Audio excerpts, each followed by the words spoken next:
Hi, everybody. Welcome to another episode of Technically Human. And we're so happy to be here. I'm David Cho. I'm the co founder of Stat. And I'm here with my awesome regular guest, Eric Gong. Hello. Hi, everybody. Hope all is well. Yeah, we're just catching up a little bit before we started about, everything going on with the shootings in Atlanta. I mean, it hits pretty close to home for me because I grew up in Atlanta. I was raised in Atlanta. My parents have a business in Atlanta. So, I hope everyone's taking the right time to process and, get through what's been a difficult year. And yeah, but we do have some pretty interesting topics this week for you. And I hope and I think you guys will enjoy it because actually this topic came from a conversation or a thread I was having in Lead Dev. I'm sure a lot of y'all know what Lead Dev is. It's a wonderful community for engineering leaders. And I actually posted this question is, do y'all struggle with, quote, shrinking peer group?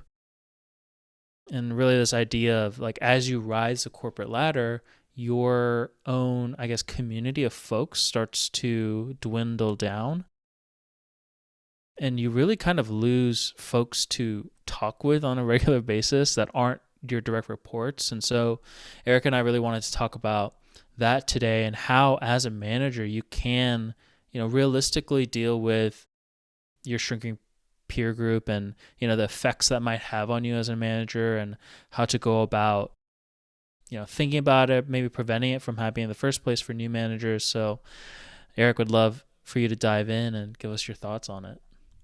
Yeah, I mean, I guess the hot take is leadership is lonely as hell.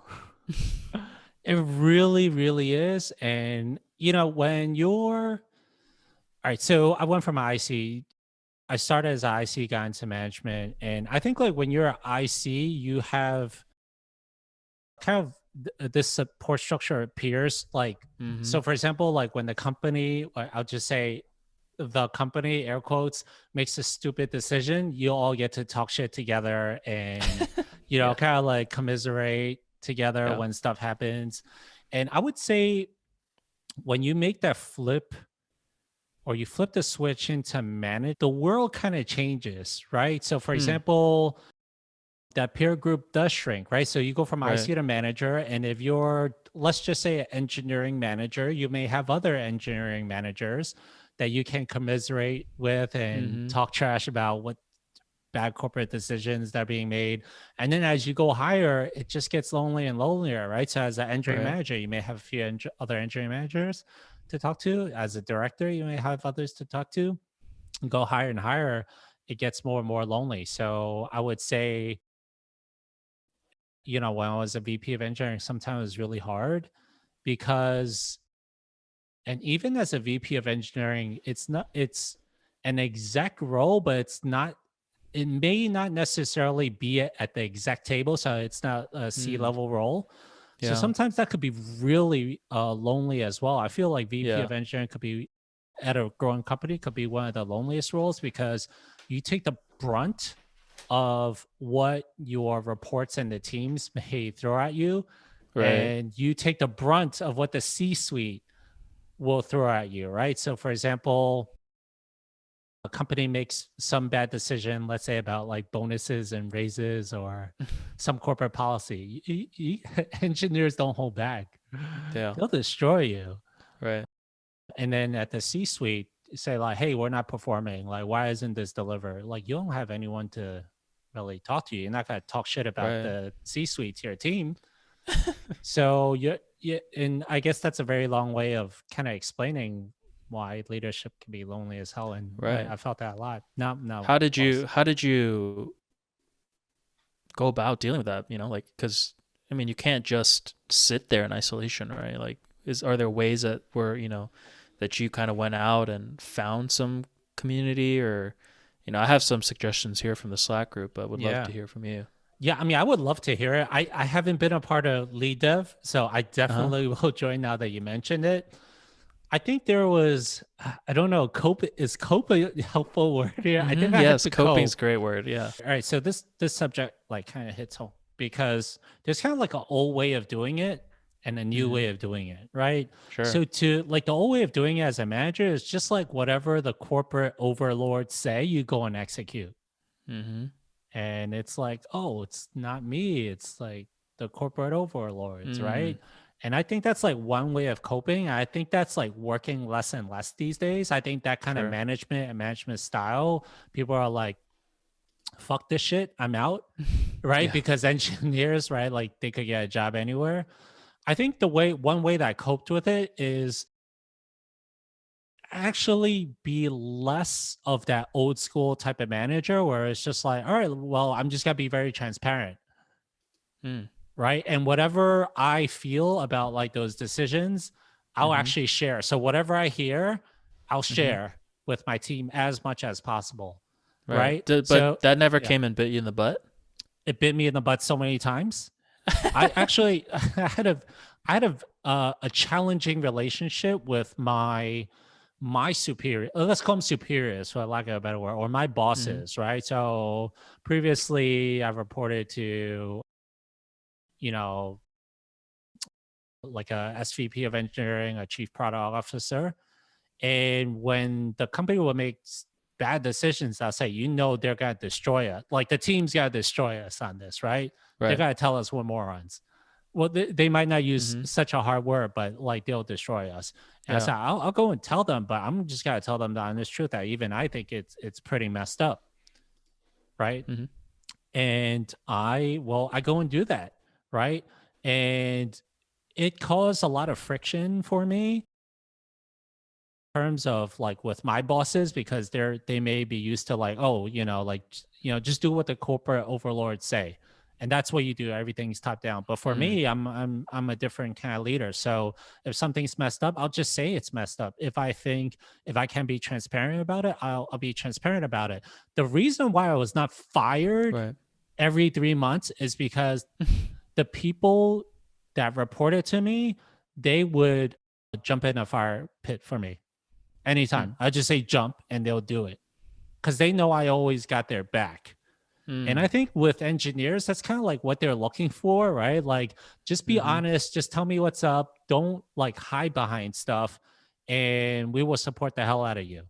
And we Right. had good retention rates there, and the software delivery was always in my mind world class, and that's why my bosses Mm. never fired me. But it caused me to have a really bad like a tougher relationship than expected due to Yeah. that. That Yeah. I mean, I think that's really admirable. I would go as far as to say that probably most folks won't feel as comfortable doing that, right? Early on, especially if it's like your first time in a management role.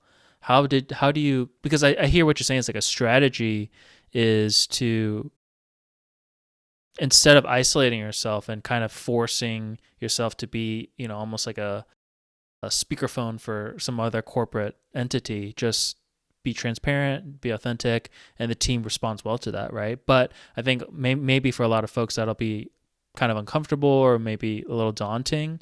Is there any other way that you were able to, kind of maintain that camaraderie and therefore like a sense of team, but also maintain that, I guess distance that's maybe sometimes required? I don't know. Yeah, I don't I still don't know if I did the right thing, by the way.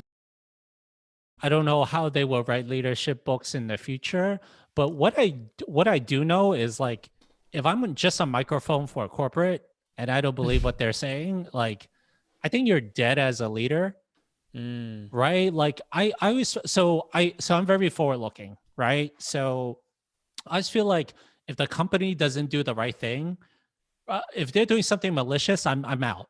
First yeah. of all, so I never thought my employers really were like doing anything malicious, but like it was just stuff that we didn't agree with.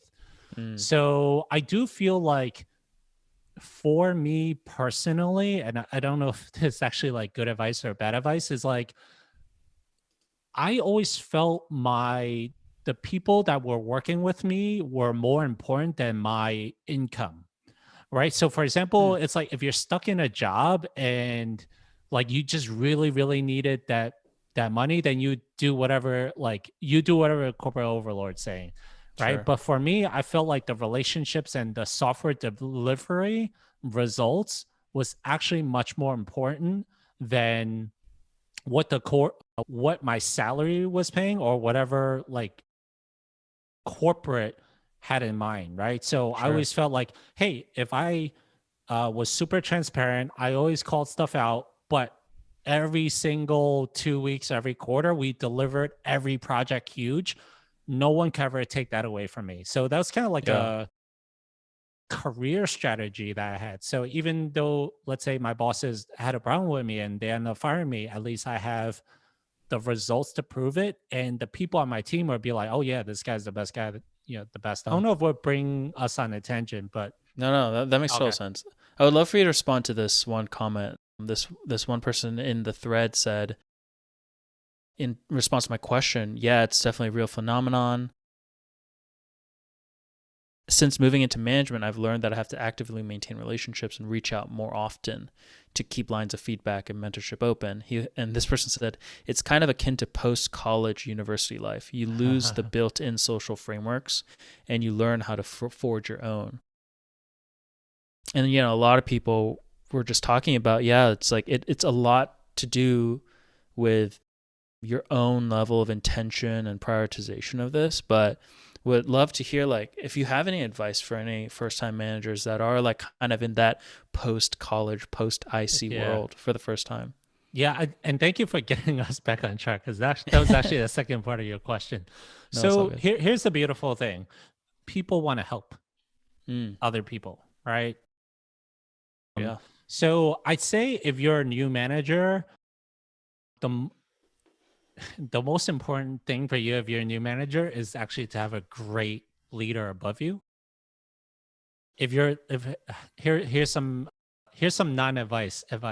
If your leader above you sucks, GTFO, get the fuck out and find a good leader because like there's a saying, don't pick a job, pick a boss. And I think a lot of times, like if you're a new manager, you're a new director, or even a new VP of engineering, like I was all those, right? Like Mm-hmm. having a boss that really supports you and want to grow you is very important. So I think that's the first circle that you should Mm, look for. If you don't have that, but you're like, oh shit, like I'm stuck in this and like mm-hmm. I need to grow and I'll just like learn my way through this kind of situation. I think there are a lot of networks out there, right? Like go on LinkedIn, start posting stuff and asking for help. Post the things that you're struggling with, right? Like, oh, I had a report yell at me that I'm struggling with. I'm trying to get feedback and it's Mm-hmm. not helping. So I think like tapping into your network is really important. There are so many groups out there that you could join that are really helpful. So you mentioned lead dev, but I'm in Rand Leadership Slack, Mm-hmm. which Yeah. I think that's a great community. It has like 16,000 people now, so it's a little big. There's another Slack group called Engineering Managers. There's Mm-hmm. so many Slack channels out there that you can join and get in the conversation and then find people who you can relate to that want to help you and then start Mm, having conversations. So I like to have a Calendly and reach and say like, okay, who else is an engineering leader that wants to network?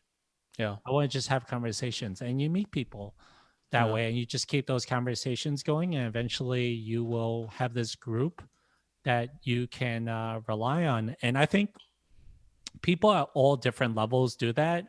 So for example, a client of mine was saying like, hey, I'm in the CTO group and we just like CTO WhatsApp group and we message Mm, each other. So I think at every level you can find that those kind of totally. groups to help. Yeah. And to be Yeah. clear, like I've been mentoring for years. I literally have never said no to anyone. I don't know if this bite me in the ass now. Is anyone like everyone would just message me. But I'd say like there are people out there that just want to help others. And there's been so many people that when I ask they want to help me. Like so for example, the first guy on my podcast is actually Ian Yamey. So shout out to Ian, who's now building his own startup. He is a many time startup CEO and CTO, and he helped me. So those people are out there, the groups are out there. You just got to reach out.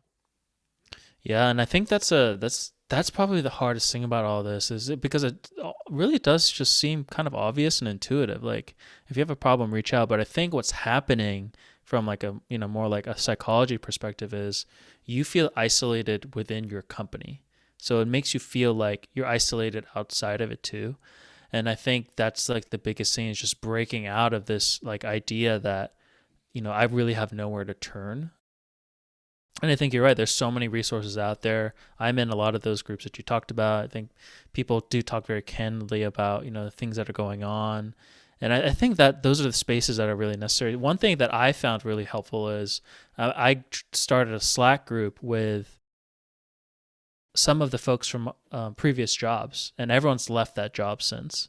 So it's just a bunch of folks that kind of left that job, and we kind of we share, the things that we're struggling with in our various companies, and having that kind of like broader spread of, experience, but with people you're familiar with, I would say is really important. So, maybe reaching out to folks that you used to work with that are at different companies. I think that could be a really, really key thing too.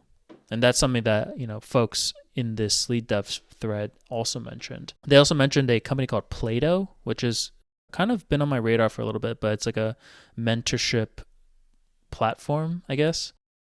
So I think that's another kind of quick plug from a tool perspective that might be helpful. Yeah, I mean, I don't know if there's a rabbit hole, so stop me if it is, but I think that managers when they get lonely, right? So like there's no peers. I think what they get overwhelmed with is trying to take the brunt from their leadership and also their team and try to do conflict resolution on every single thing, whereas they should think about creating a platform, Hmm. right? How do they create a system or a process for conflict resolution, right?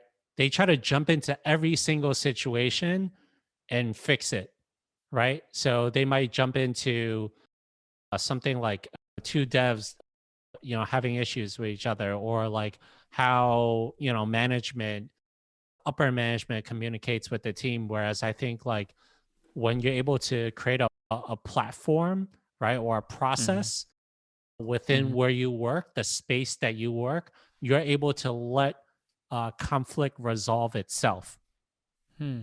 right? I Yeah. know we only have about 5 minutes left, but maybe we're touching on something a little too meta. No, I think it's great. I mean, could you quickly touch on like what that might look like, or what it looked like for you in the past? Yeah, I'd say that. So I'll give one example of it, right? So for example, when there's conflict in the workplace, let's say like devs, like arguing with other devs, or like how we might write code and put it in the code base. It can feel like you're just the person who's coming in to like break up fights, right? Mm-hmm. All the time, all day, every day. And I felt, Mm. and that's what management sometimes is. It's Yeah. a role where you're a master at conflict resolution. And I'd say one thing that worked for us at scale is having engineering values Mm. to understand how do we work? What do we expect out of each other? Mm-hmm. Right. And I felt like my job is to create a platform where the team knows what the North Star is and they could figure it out. Right. So, Yeah. for example, like one from a tactical perspective, my previous job, the number one thing is quality is paramount, Sure. right? So quality is paramount. It's health tech software. So if someone does not have a disease, we cannot show they have a disease. Otherwise, Mm. we have a big problem, right? Mm-hmm. So in any given situation, they know what the North Star is. Well, do we cut on quality before release, or we say like, hey, we should hold this back? Well, Yeah. quality is paramount. So they know what that North Star is, right? We had like a no asshole rule at our Mm-hmm. company, right? So they know what the North Star is. So that's kind of what I try to do a lot in my work Yeah. is okay, like this is just I'm here to create a platform. I'm not someone with a magic wand that can make things better. I'm here Mm-hmm. to create just a space where people can deliver software and be their best. Yeah. And how do I do that? Right. And when I was working through the management to team kind of conflicts, I kind of say like, okay, like anytime there is a communication, I will give my feedback, but I will be completely transparent.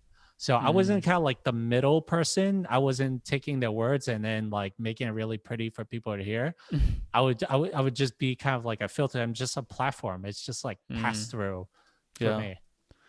No, that's really good. It's like I think that's a great point. It's like what is the true source of the isolation? Is it just because that's your title? There's no way. And I think it's to your point. Like the source of it is having to make a lot of these gray area decisions without a strong framework around it. So by creating these frameworks, you're able to make decisions faster and better. So I think that's a really awesome tactical way that we can, think about how to make managers feel a little less isolated in their day to day, and would love to hear from the listeners on how you guys are, confronting this and how you guys cope with, your shrinking peer circles. So thank you, Eric. This has been really good. Really. Thank you, My listeners. pleasure, David. Awesome. Well, tune in again. We'll have another episode dropping. We have 2 episodes a week dropping for the most part. And yeah, we'd love to hear from you guys. All right. Take care, all. Take care, All right, David. bye. Bye.